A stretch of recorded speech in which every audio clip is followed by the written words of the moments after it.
students, welcome to HIS Academy. So we will be discussing the questions which are asked in the preliminary examinations of 2023, and I will be discussing with the questions of history. There are some 10 questions which are from the history, and most of the questions are from the ancient history of the India. So let us see the first question. What is the first question?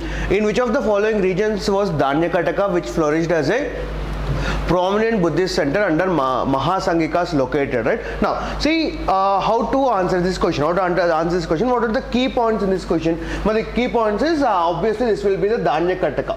See what they are asking. They are asking what is Danyakataka, and they are giving the definition of Danyakataka. What is Danyakataka? It flourished as the prominent Buddhist center under the Mahasangikas, right? Mahasangikas are the important Buddhist sanghas, right? Buddhist sangha is nothing but the church, right? There are many Buddhist sanghas in India after the demise of Buddha. So these are the important key concepts, key points in the question, right? So what they are asking, where is on the whole they are asking where is Danyakataka located, and what is the hint we have here? Hint we have here is it is prominent Buddhist. It is prominent Buddhist center and Buddhist center, right? So in this, which are the prominent Buddhist centers? See, if we see all the options, Andhra, Gandhara, Kalinga and Magadha, right? Must see we can straight away remove Kalinga, because Kalinga was initially Jain center, then Kalinga was pirates under Ashoka. Ashoka occupied Kalinga and made Kalingans as slave. So Kalinga cannot be taken as a prominent. So in the hint given by the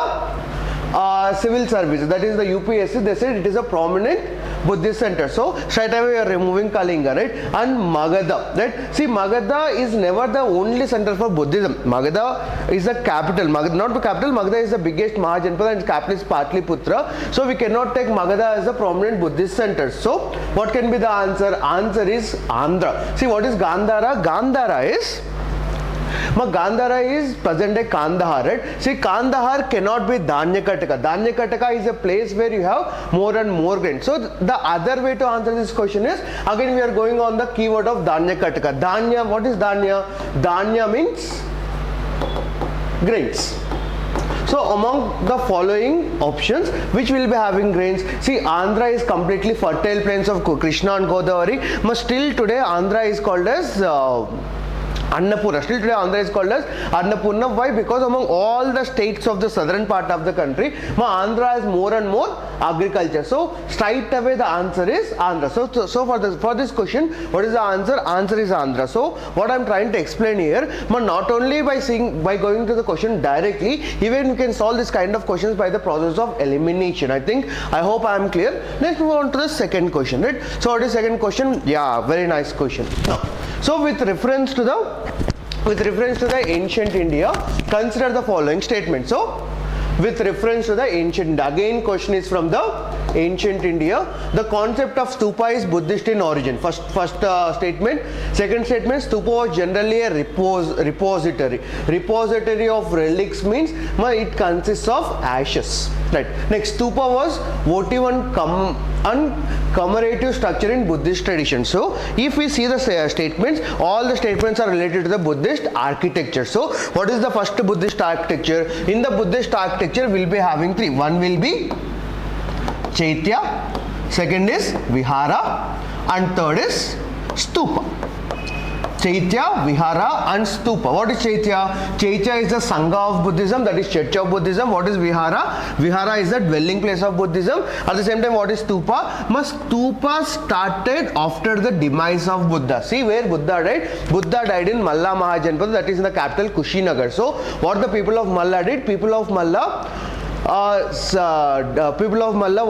they separated the ashes of Buddha and sent the ashes of Buddha to all the places of India, and all the kings commemorated that ashes and they constructed stupa on it, right? That means all the stupas what are present in the India, these stupas consist relics of Buddha. So what is stupa? Stupa is nothing but a tombstone of the Buddha, and this tombstone is divided all over the country. So on the whole, when you're reading the concept, what we should understand, this kind of things. After a person died, normally what will happen? We will cremate that person. So what happened to Buddha? Buddha is not cremated in Kushinagar where he died, or not cremated in his Lumbini, which was his birthplace. He was cremated all over India. So what happened? The ashes of Buddha was divided among all the kingdoms of India, and what all the kingdoms is, they kept the ashes of Buddha, they cemented the ashes of Buddha, and on the top of that there was a stupa. So there are stupas all over the country. That means all the statements are correct. See, after death of Buddha, the word stupa came into picture. It is a repository of relics and it is commemorative structure. So all the statements are correct. So what is the option? Option is C. See, this is what I say to my students. Particularly for civil services, never go in the factual data. See, even facts will be according to the concept. So if we catch the concept, the question may be anyways. The question may be tricked into many ways, but finally you will be having the answer when you have the concept. So what is the answer for this? Answer is all are correct. Next, third question, with reference to the ancient, again it is from the ancient India, with reference to the ancient South India, Korkai, Pumpuhar and Muchiri were well known as. Good. So this type of questions now in the recent 5 to 6 years, this pattern of questions, compulsory one question will be, and what are the options? Capital cities, ports, Center for Iron and Steel Making, Shrines of Jain Tirthankara. So all the four options are related to ancient India. Now what is the answer? It is a side question. Answer is port. Why? Because this is not only history, even if you have the concept of geography. In geography, what is Pumpuhar? Pumpuhar is the mouth of river Kaveri. Pumpuhar is the mouth of river Kaveri. So what are these three ports? These three are the Korkai, Pumpuhar and Muchiri. They are the ancient ports of India. So what is the answer? Answer is B. Now, next question. So in the previous question, what did we observe? See, one subject in the civil services will be having link with the other subject. See, if you don't know the names, of the ports, but how did we solve that question? We know Pumpur. What is Pumpur? Pumpur is a place where Kaveri is joining with Bay of Bengal. But that means Pumpur will be in the coast. Coast means in the options we are having, what is in the options? Oh, in the options we are having nothing but in the options we are having nothing which we related to something called as coast. We only have something called as ports. Are we clear? Now we'll move to next question. Which of the following explains the practice of Vattaki ritual as mentioned in the Sangam? Sangam means they are asking about 3rd century BC to 3rd century AD of the Tamil. That will be three kingdoms: Chera, Chola and Pandya. So what is Sangam age?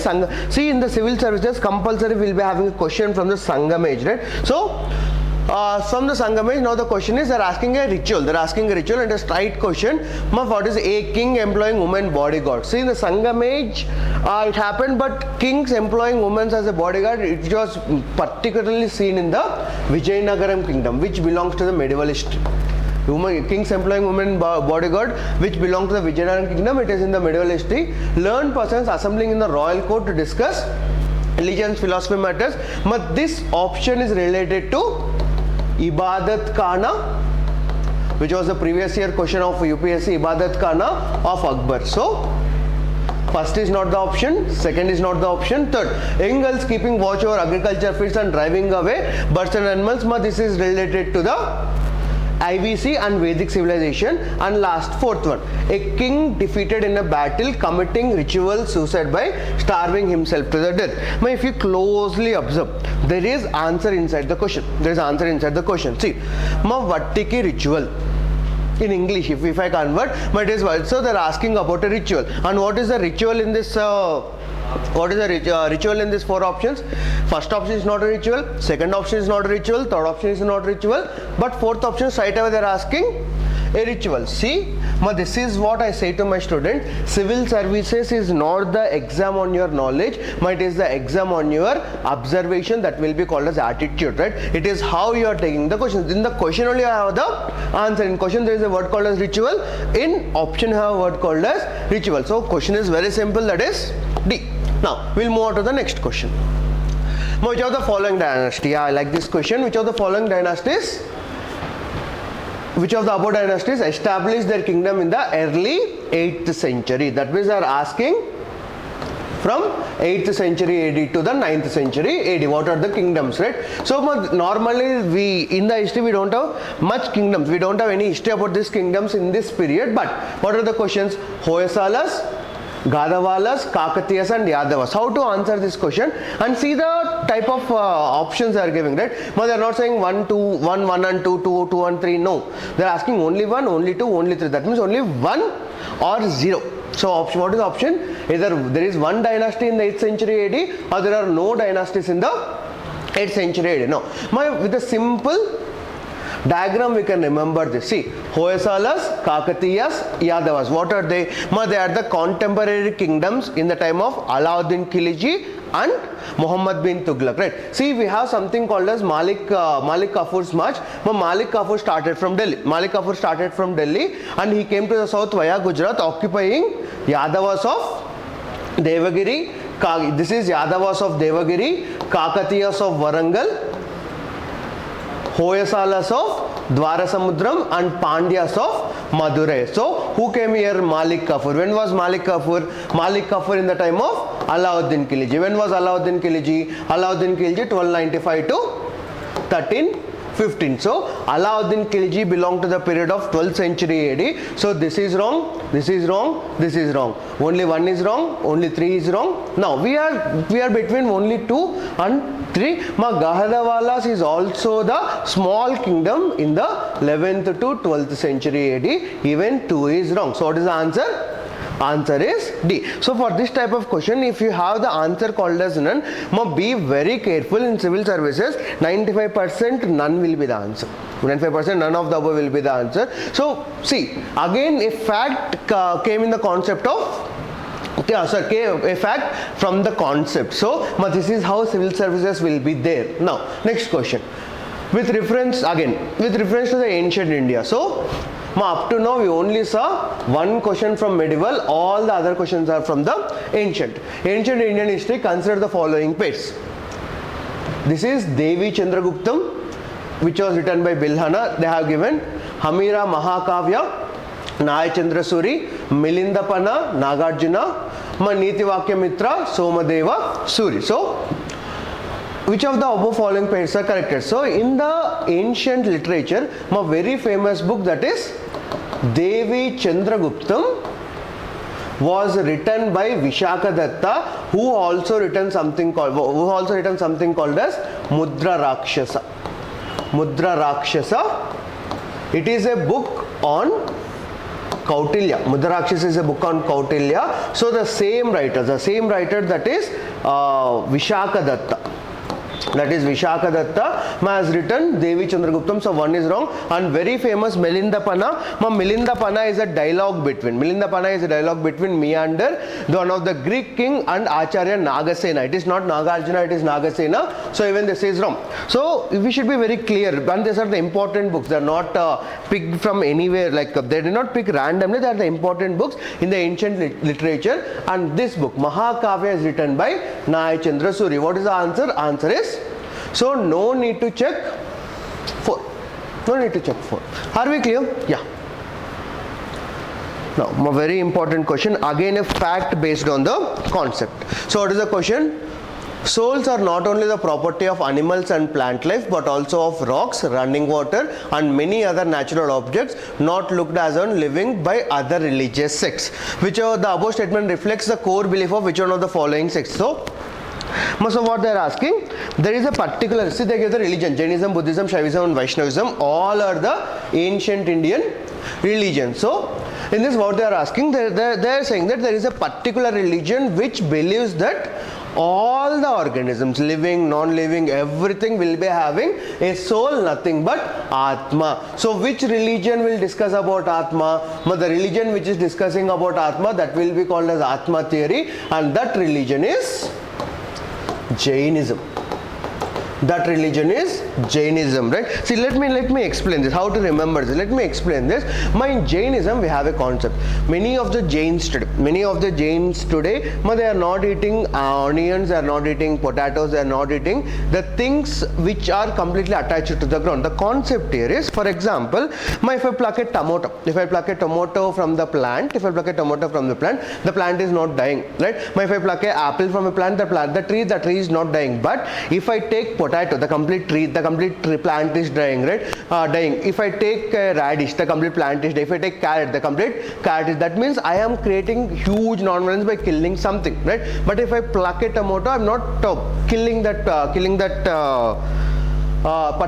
particular species. So this will be called as Atmachir, because in Jainism there are the species are divided into three Atmas, right? All the non-living will be having one Atma, all the living will be having three Atmas. The living which became dead, that will be having two Atmas. But in Jainism you are only allowed to have the things with the two Atmas. That is the concept of Jainism. So according to that concept, all the things are having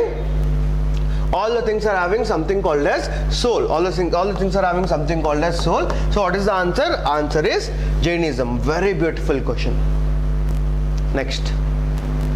Who among the following rulers of Vijayanagara Empire? It is straight question. Which Vijayanagara Empire constructed a dam across Tungabhadra river, which is famously known as TB Dam, Tungabhadra river. Tungabhadra is a major tributary of river Krishna, and it is one of the lifeline river of Karnataka as well as Andhra Pradesh. The answer is Devaraya I. He is very famous for the construction of Tungabhadra Dam. Right. It is a straight question. Who among the following rulers of medieval Gujarat surrendered due to Portuguese? Again, it is a straight question. The answer is Muhammad Begara. The answer is Muhammad Begara. He is one of the greatest sultan. He surrendered due to the Portuguese. Right? And in the time of Adil Shah, Goa was surrendered, and then Gujarat was in the control of Diu was in the control of Gujarat, and he surrendered due to the Portuguese. Right. Next question. Finally, we have a question from modern. So only one question from the modern.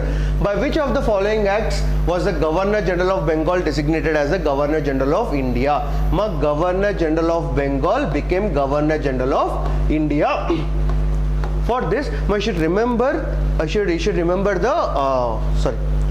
this you should remember a table. What is a table? In India, actually a post. First, Robert Clive called himself as Governor of Bengal. Robert Clive himself called himself as Governor of Bengal, but because there was no act from the company gave its first act in 1773. So in 1773, Governor of Bengal became Governor General of Bengal, and first Governor General of Bengal was Warren Hastings. So what is the first post? First post is Governor of Bengal, and this person is Robert Clive. And second post is Governor of Bengal became Governor General, because in 1773 company issued a regulating act. According to regulating act, even the person in the Governor of India, the Governor India will come under the rules of the company. So he became Governor General. General means a person of the king or a party. Right? General is not completely independent. In the same way, Governor became Governor General of Bengal, that is Warren Hastings. The first Governor General of Bengal is Warren Hastings. Again in 1833, this Governor General of Bengal became Governor General of India, and that person was Lord William Bentinck. That means the last Governor General of Bengal is also William Bentinck. The first Governor General of India is also William Bentinck. Again after 1857, we have something called as Queen's Proclamation in 1858. According to this, Governor General of India became Viceroy of India, and this person was Lord Canning. That means the last Governor General of India and the first Viceroy of India is Lord Canning, right? Next, in 1947 we got independence. In 1947, what happened? Viceroy of India post was converted as Governor General of Independent India. independent India, and that person was Lord Mountbatten. Lord Mount. See, after independence also, directly Indian person is not the president or equivalent post to India. Even British were present even after independence. That person is Lord Mountbatten.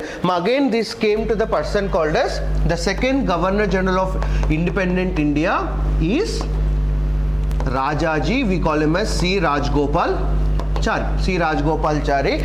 C. Rajagopalachari is the first Indian Governor General of Independent India and the last Governor General of Independent India. This table is compulsory. Compulsory will be having one question from this table. So in the same way, our previous question was, according to which act GGB became GGI? So according to which act GGB became GGI? So GGB became GGI according to the 1833 Charter Act. So it is again a direct question. So there are 10 questions from history in this from history in this civil service examination, among which 7 are from ancient India, 2 are from medieval India, and 1 is from the modern India. If we see the pattern, normally we call UPSC as unpredictable